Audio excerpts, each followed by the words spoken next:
suis passionnée pour le stylisme depuis déjà très petite. Ma grand-mère était couturière, ma mère coud ses vêtements. Donc c'est vrai que ça fait longtemps, mais dès que j'ai commencé mes études, au fur et à mesure on apprend et on a envie de faire de plus en plus de choses, quoi. C'est vrai que ça fait 2 ans vraiment que je bosse sur des créations, quoi. Et tu viens de Francisco Ferrer ou tu as fait une école de stylisme ou bien c'est autodidacte? J'ai fait Francisco Ferrer, je ne suis pas restée longtemps. Et puis j'ai été dans une école privée, une toute vieille école, où j'ai appris une méthode ancienne, vraiment ancienne, avec une vieille dame. C'était principalement de la haute couture. Donc on peut voir ici que tu as quelques robes. Est-ce que tu te consacres uniquement aux robes de soirée ou bien tu as d'autres types de vêtements? C'est ce que je préfère faire, les robes de soirée, les robes de mariée. Mais je fais tout, quoi. Je fais du prêt-à-porter, je fais vraiment de tout. Je sais coudre, j'ai vraiment un large choix. Ouais. Et est-ce que tu fais une collection chaque année ou bien tu travailles plus sur commande ou... Je travaille en sur-mesure en fait. Sur mesure. Ouais. Donc le client vient te trouver et alors je leur ai dit Voilà, voilà je voudrais ça et c'est toi qui t'occupes de... C'est tout un travail, en fait la personne vient me trouver, je dessine le modèle, on choisit le tissu ensemble, je fais un patron sur mesure, et puis là la création se fait, il y a plusieurs essayages et puis on a des films. Et ça prend combien de temps environ de réaliser une robe comme ça? Ça dépend la robe, celle-là ça met beaucoup de temps, elle n'est pas finie d'ailleurs, elle est en cours. Mais en fait je fais des finitions de couture, donc couture à la main, couture invisible, donc j'essaie qu'il y ait moins de couture apparente en fait sur les modèles et c'est ça qui me met beaucoup de temps. Et d'où est-ce que te vient ton inspiration pour tout ça? Un peu de tout en fait, je crois que c'est la vie de tous les jours, j'observe des gens, même tout ce qui est célébrité, puis les magazines de mode, et puis certains créateurs. La musique aussi? La musique aussi, oui. Je suis plutôt calme comme fille, assez simple. Donc c'est vrai que je regarde un peu tout le monde et je m'inspire. Je m'inspire beaucoup de la personnalité des gens en fait. Pour chaque modèle, j'étudie un peu ça avec la personne à chaque fois. Et c'est vrai que c'est très ciblé, quoi. Je fais rarement 2 fois le même modèle pour quelqu'un. Est-ce que tu as des rêves ou des ambitions pour le futur, des projets que tu voudrais développer? J'aimerais bien avoir mon magasin avec mes robes, ouais. Ça me suffirait, un grand magasin avec mes créations et mes clientes qui viennent, mais essentiellement dans les robes de mariée et robes du soir et tout ça, ouais, ça me plairait bien. Sur Bruxelles ou bien dans un autre pays? Ouais, dans un autre pays si je pouvais, de viser, New York. Pourquoi Bruxelles c'est pas encore assez développé au niveau de la mode, à ton avis?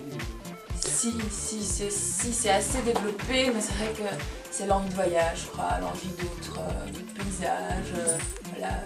C'est vrai que la Californie ça me plairait bien. Ouais.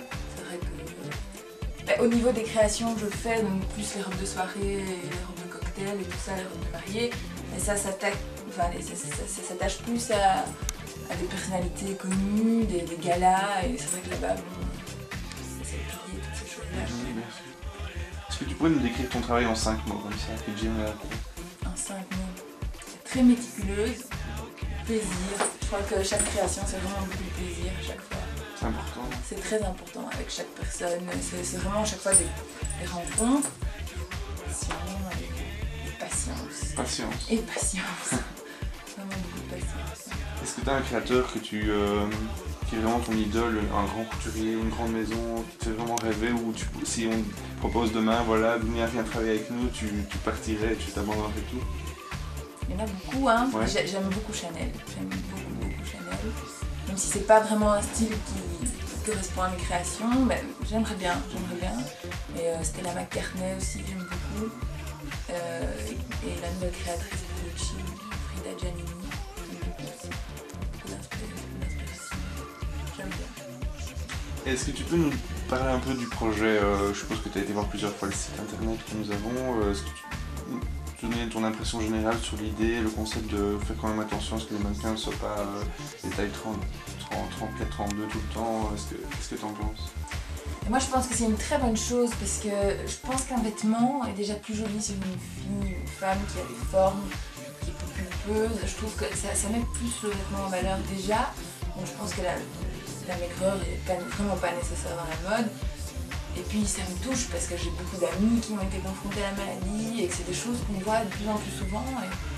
Et beaucoup de filles veulent être mannequins et justement pensent que pour ça il faut absolument être maigre.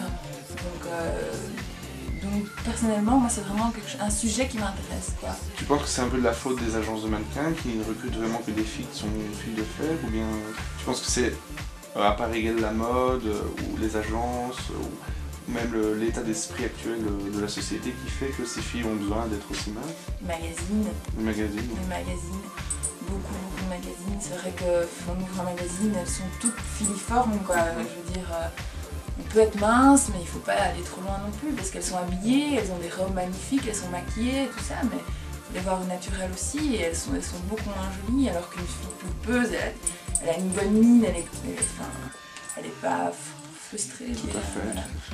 Est-ce que tu penses que le politique en Belgique devrait faire quelque chose? Est-ce que tu trouves qu'on a assez de messages d'information dans les écoles? Est-ce que tu as déjà entendu parler de... Enfin, quand tu étais plus jeune, est-ce qu'on t'a dit un jour bien manger c'est important? Bien sûr on l'a dit, mais ne pas tomber dans l'anorexie c'est très important, et ne pas trop se soucier de l'image corporelle au point de devenir filiforme, comme tu dis. Je pense que ne pas trop se soucier de l'image corporelle, c'est difficile. C'est très difficile aujourd'hui. Dans la société, je pense que c'est vraiment...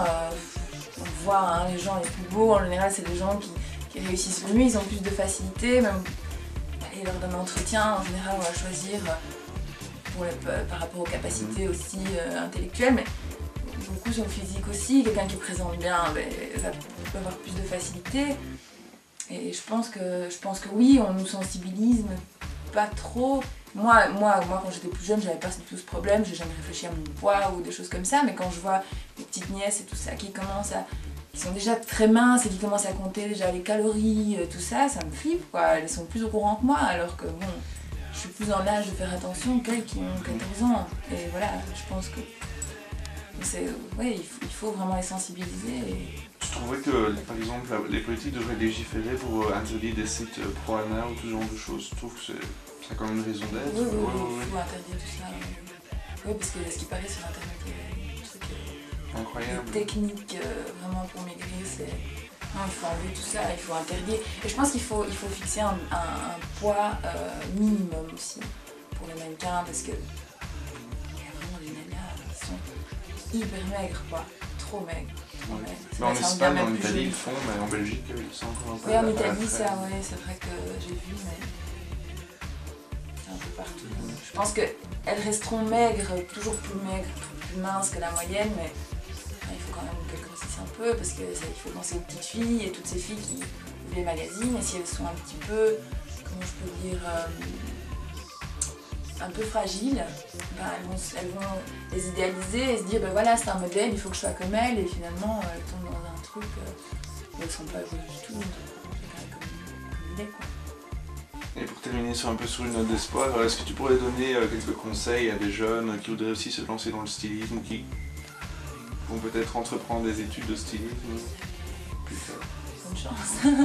Non, c'est super, c'est génial. Si on aime vraiment ça, moi j'adore ça, quoi.